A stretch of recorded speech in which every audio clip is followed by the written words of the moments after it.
You're listening to the Every Student, Every Day podcast with me, Jim Franchini, Superintendent of the Averill Park Central School District.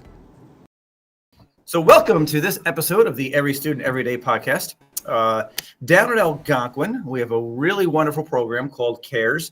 It was around for a little while, went away during some budget times, and has come back. And we know it is a great program that really serves our students very well. And we're excited on this episode to highlight that program and some of the people who are instrumental in making it work now and who have been instrumental in its development and growth over the years. So thank you to all of those who are joining us. And while we start, as we always do, by having you go around, just introduce yourself, maybe tell us a bit about what you do now, how long you've been at Algonquin or in the district, and how you got involved with CARES, what your involvement is, those type of kind of background questions. Rob, we'll start with you. Sure. I'm Rob Messia, and I'm the middle school principal, and I've been here at Algonquin for 20-something years, I think 22 years. And in my previous life as a teacher at Algonquin, teaching social studies and being a curriculum leader, I was also a CARES teacher. So experience on the CARES teacher side, and then now as the principal here at the building. Great. Thank you, Rob. And then we have three people currently involved in the program. Barb Glasser, do you want to start? Yep, I am Barb Glasser. I am an AIS and special education teacher here at Algonquin. This is my 24th year with the district and Algonquin. I was originally an instructor as well with Rob when the program first began. And then when it was reinstated in 2021, I became an instructor again. And this is my third year as the CARES coordinator. That's our first Barb that's on the podcast. Barb number 2, Barb Schielke. Welcome. Thank you. This is Barb Schielke. I am a special education teacher at Algonquin Middle School. This is my 4th year back in the district. I worked previously in the district about 16 years ago. I was a CARE instructor then, and then I'm also a CARES instructor now. Great. Thank you. And Jackie? Hi, I'm Jaclyn Costello, and I'm a 6th grade social studies teacher here, and I have been with the district for 5 years, and I was a CARES teacher at its 2nd incarnation in 2021. Wonderful. And last but certainly not least, from the land of retirement, Algonquin legend, Linda Bille. Yeah, so my name is Linda Bille, and I was a social worker at Algonquin for 21 years. And I was also a CARES instructor during the first round. And then I came back as a CARES coordinator back in 2021. And then we instituted some changes to get it going. Great. And thank you for taking time out of your retirement schedule to join Busy us. day. Busy day. So I guess before we get started, maybe Barb, as the current coordinator, could you talk to anyone out there listening who doesn't really know about the programs? I know some people listening probably know it very well. Other people probably have never heard of it. So more for the people on that never heard of it side of things. What is CARES? Well, CARES stands for Committed to Achieving Results for Every Student. And the CARES program takes place on Tuesdays and Thursdays, starting right after school dismissal and running to about 4:30. At dismissal, the kids do report to the gym during the colder weather to participate in an activity. During the warmer weathers, we do go outside. They also get a snack at this time. Mr. Cavada has been wonderful. He's a great supporter of ours, and he does organize different games for the kids to participate during that time. At 3 o'clock, the students head to their designated CARES room. This is where they receive both academic and social emotional support. It is a dedicated time for content review, developing study skills, and working on completion of homework or projects. The students have the flexibility to work independently, collaborate with classmates, also receive one-on-one assistance from their instructor, or engage in small group work. Did I leave anything out, guys? No? Well, thank you. That is a pretty thorough and I think good overview of the program and what it is. Rob, you've been around, as you mentioned, on many levels, teaching it now. as the principal of the building. Can you talk a little bit about the program? It was popular years ago, and then due to some budget constraints, went away, came back in 2021. Very popular now, very successful right now. Can you talk to us a little about the history of the program? Sure. The original iteration of CARES came from prevention programming that was available after the tobacco settlement way back when in the early 2000s. And Kathy Nichols and Nancy Richtel, two longtime former teachers here at AMS, they visioned out this program where we'd have stronger connections with kids by having them stay after school, work on their homework, build connections with teachers, and then ultimately improve their grades. But keeping kids off of the streets, quote unquote, is really what the federal government and the state was looking for with that program. The idea of keeping kids busy and active and engaged in their school community is so fundamental, particularly in middle school for kids, that it was just a natural program to connect in here at Algonquin, and really found a lot of success and traction with our families being super supportive of it, teachers being supportive because kids were doing more work, being engaged in their school, doing the activities after school with their teachers, and then kids just like being here. So we found a cohort of kids that really just wanted to spend their afternoons here at Algonquin and spend their entire day with us, which is really wonderful. It was a program that had a grant attached to it. So of course, grant funding comes and goes, and eventually it went away. And the district absorbed it into the district's budget because it was so valuable and successful and supportive of our kids and our community.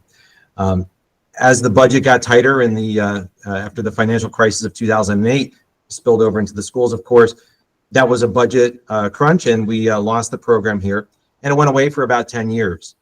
But then, another situation pops up, and we had federal stimulus money that was available, and we were able to bring back the program because we saw this opportunity to extend the student school day. And when we talked about ways to effectively use that type of money here in the building at the district level, it was really about how do you find connections with teachers and staff and kids? How do you build those strong connections for kids feeling connected to their school community? And we all remembered very fondly the power and the impact that the CARES program had. And so when that opportunity happened, we started working together. Linda was instrumental in that, and starting to make a program that really was fundamental to helping strengthen those bonds between the kids and their school. That's a great overview. Thank you. A lot of stuff there. I didn't realize the original funding in the tobacco settlement. That was actually something I did not realize. The history teacher in Rob Messia coming out there. Appreciate that. So as Rob mentioned, Linda, it went away and came back, and you were a key part of how it came back and kind of CARES 2.0. Can you talk us through a little bit about maybe what the program was, changes you kind of helped bring about in the second version, and maybe why that happened, how that happened? Well, I think the second version came back because the need of students kind of falling in between the cracks, the rigor being much greater with the new curriculum. Students were really struggling, and very bright students were struggling. So it was difficult for parents to manage it at home. One of the things that was different is that we really did put in some criteria for admission, some admission criteria, some exit criteria, so you didn't stay in CARES if you didn't need it. And also the use of data to see whether or not students were succeeding or not, whether or not they were actually using the program. Another difference, I think, was a focus more on skills this time around, as opposed to just homework completion. Although homework completion is a part of it, study skills is a huge part. So as we know, all students learn differently, right? So if you're going to have students, the old CARES program were the days of flashcards, right? And as we all know, many of our students make their flashcards, and then we spend 2 hours looking for the flashcards because that's not really how they learn, right? They just lose stuff. So we had to identify in these small groups, how do students learn, right? Are you a visual learner? Are you a hands-on learner?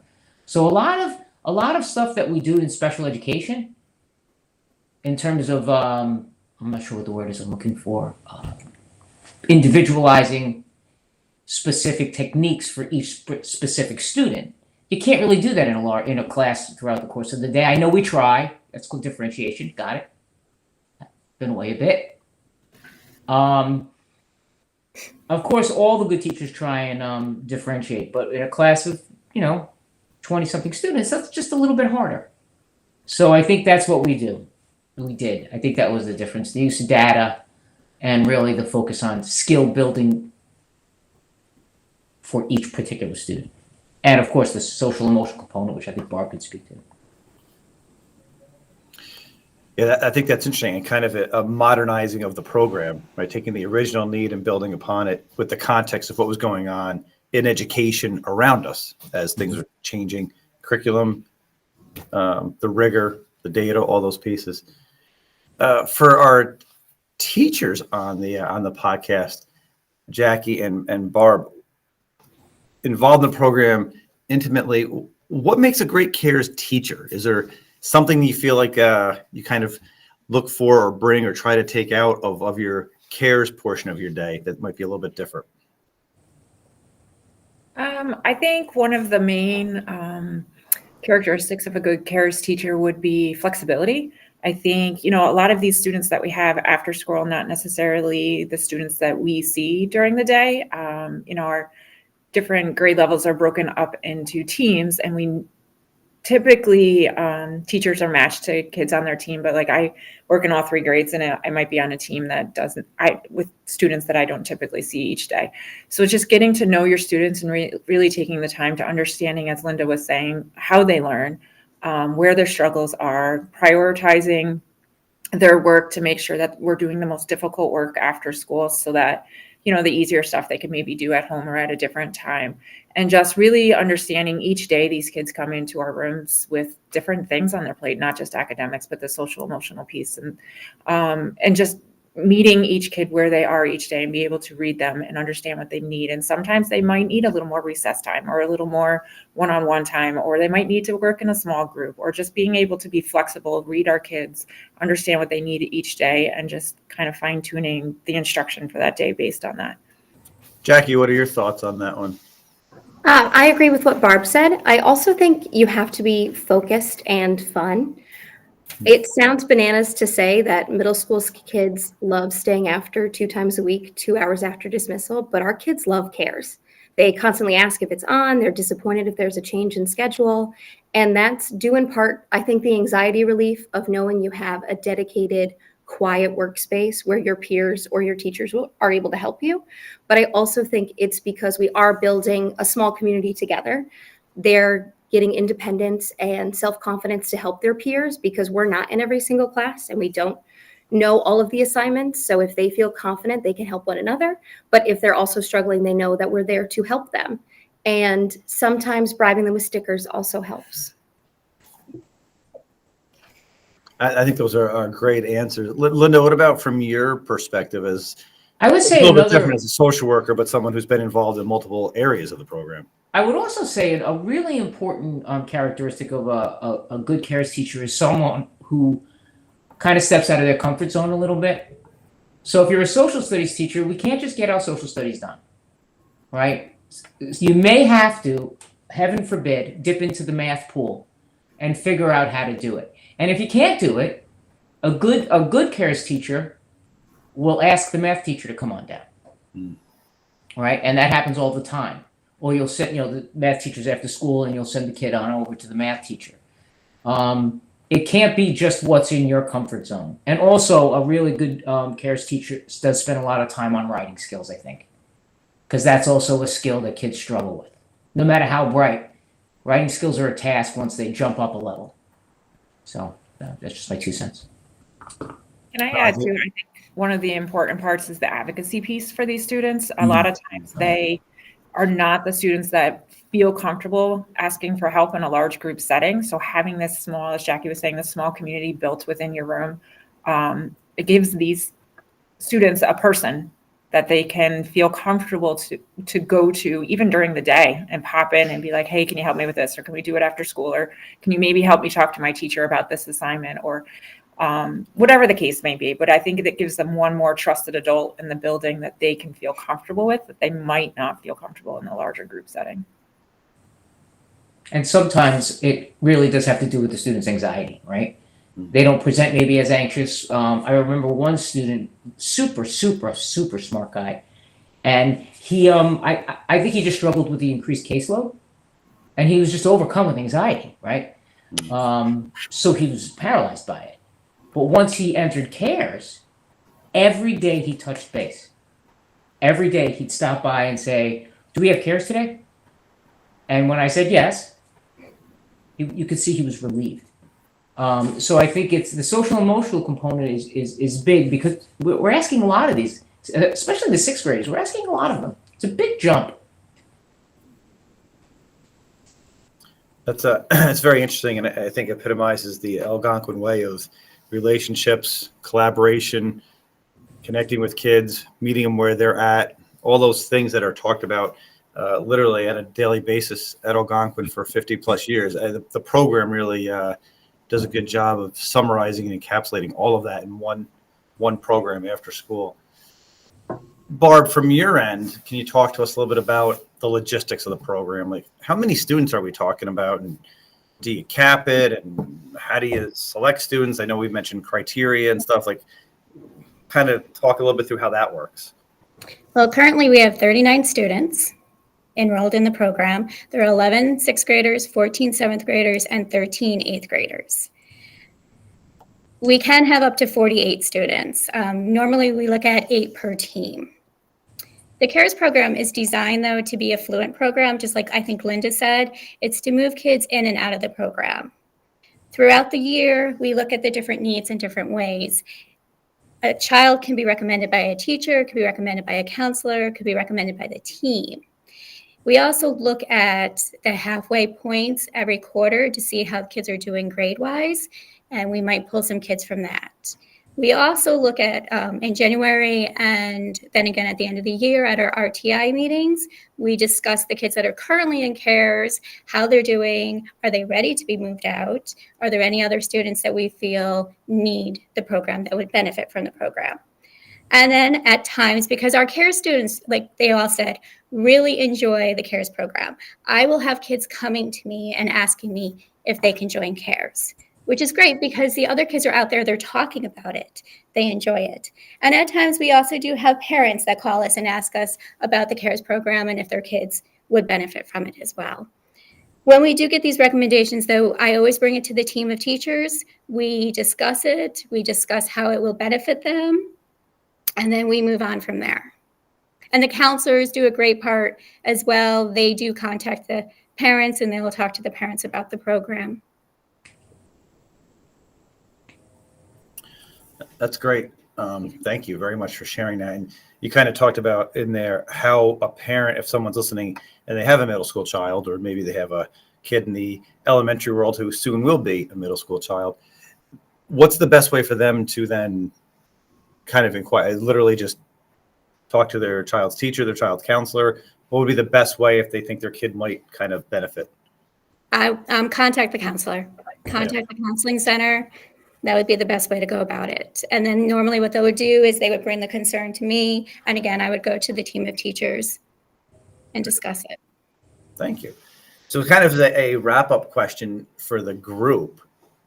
I'm sure there's many answers to this, but how do you measure success for the program? And I'm guessing everyone has a little bit of a different lens in terms of what they see success as.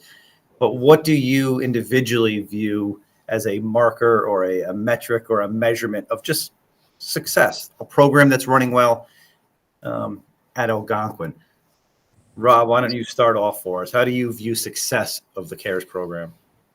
Well, it is very successful, and we've got some numbers to back that up. I think the number one that stands out to me right now is we just calculated grades for the first semester, and 92% of CARES participants are on track for grade level success this year. So that means that they're going to be passing on their own merits, which is incredible. And it's really a testament to the work of the teachers. We also check in with kids at the end of the year and we measure how they're feeling about CARES. And in our most recent survey that we asked of CARES students, 93% felt more successful in school. So it's not only just showing up on their report, but they're feeling that. 87% said their grades are better directly because of their participation in the CARES program. And 80% of kids feel that they are more independent in their work habits and their studying as a result of participating in the program too. So, the numbers are not only showing us on report cards, but they're also showing us what kids are feeling and thinking about school and their experience, and it has a big impact.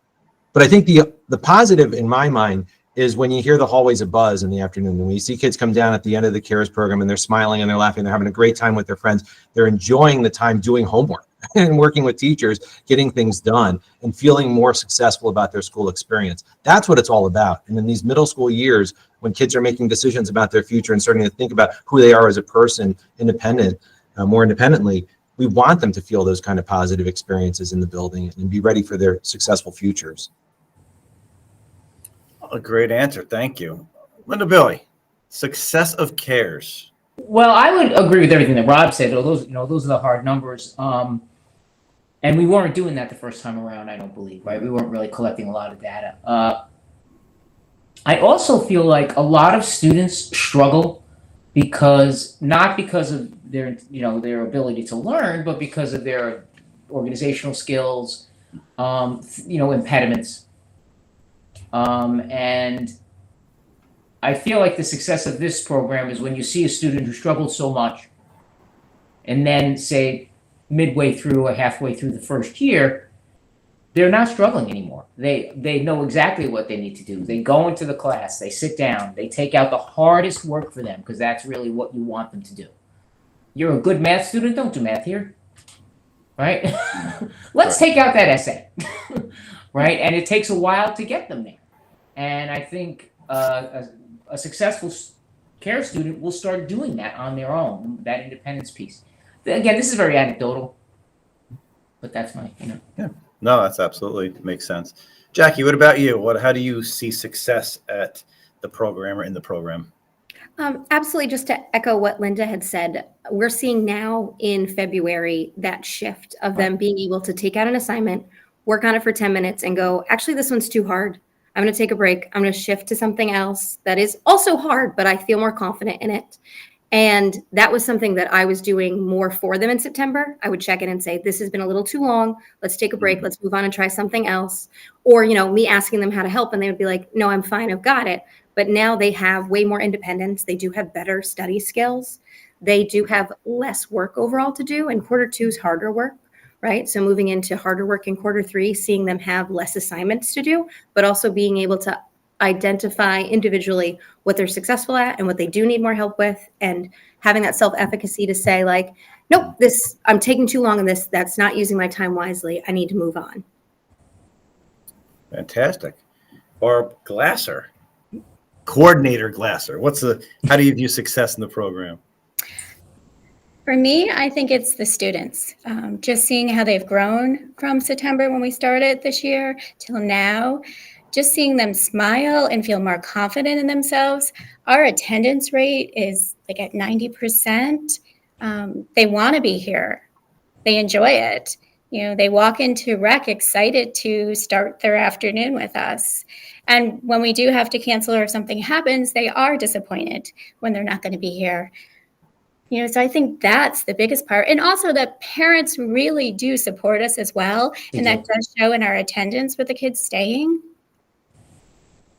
So I think that's the biggest part, is just seeing them. And they're happy when they succeed. And when they do succeed, it just makes it so much better. I mean, it's just a great environment. And I do always invite people to please come in, join us, come see us during rec, come see us when the kids are in the classroom working.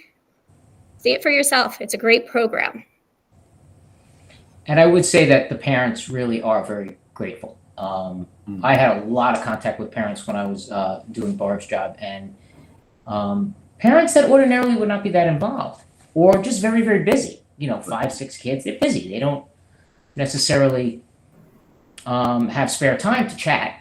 Would call all the time and thank us and say, this is really working. And even though it doesn't seem like she's doing great, she is doing great compared to what's happened in the past. So I think the parental piece is key. As well as, I know we're talking just amongst us today, but this is really actually a school program. It's not just the instructors, it's everybody that participates in the program. We wouldn't know what the kids have to work on if it wasn't the teachers letting us know. So it's not just our small little group of CARES, it is actually the whole building that participates in CARES and promotes it and is there to support the students as well. And gives us answer keys. We thank you. Oh, dear God, without the answer keys. Thank you so much. Someone tell me what a rate of proportionality is, please. Without an answer key. No way. Barb, Schielke, anything you wanted to add to this?